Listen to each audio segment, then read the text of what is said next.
Hi everyone, I'm Michelle from Vitality Reconnected. Each week I give you tips and information on ways that you can reconnect with the vitality that you so rightly deserve. Today is part one of a three-part series. We're going to break down and look at all of the various areas to permanent weight loss and permanent health. I'm sure we all know people that have yo-yoed with their diet and with their weight and with their health. I want to take you to a permanent point of health. A friend of mine always says, health is not a goal, health is a lifestyle. And that's what I want to help people create. Healthy, happy bodies so that they can live their dreams, not just merely exist through life.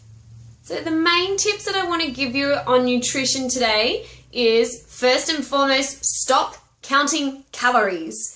There's an old saying of energy in versus energy out, which is a load of bananas. Bananas. So basically what I'm trying to say there is a calorie is a calorie is a calorie is all lies. The calorie that you get from a Snickers bar is very different to the same calorie quantity that you would get from, say, an avocado.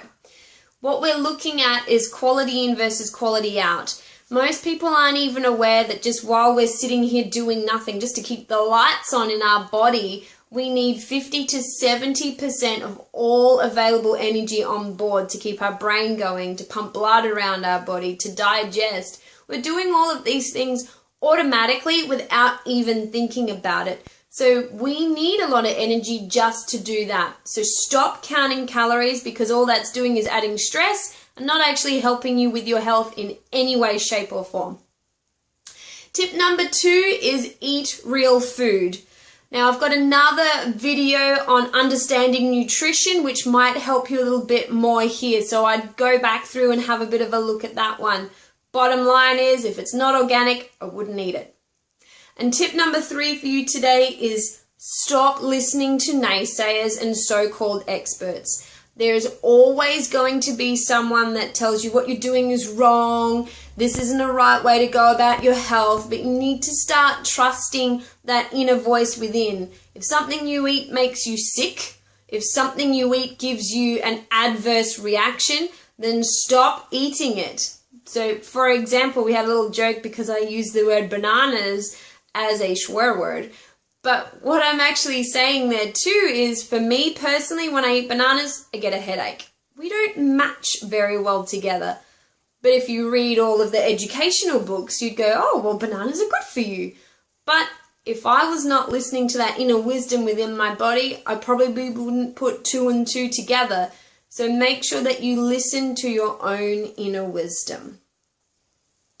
I had a client that started up with me last year who's literally tried every single diet in the book and came to me at her wit's end because it doesn't work. And that's something I want you to take home with you today, that there is no such thing as a cookie cutter response. We need to build a diet on your individual needs, not what some book tells you. So when you're getting help and guidance on this, remember, individuality is essential to take into consideration. So my question of the day for you is, which of these tips will impact you the most and why? Add in your comments below so I can read what you have to say. If you like what you see, make sure you hit subscribe. I put new videos up every Monday, and the second and third part of this permanent weight loss series will be put up in the next 2 weeks.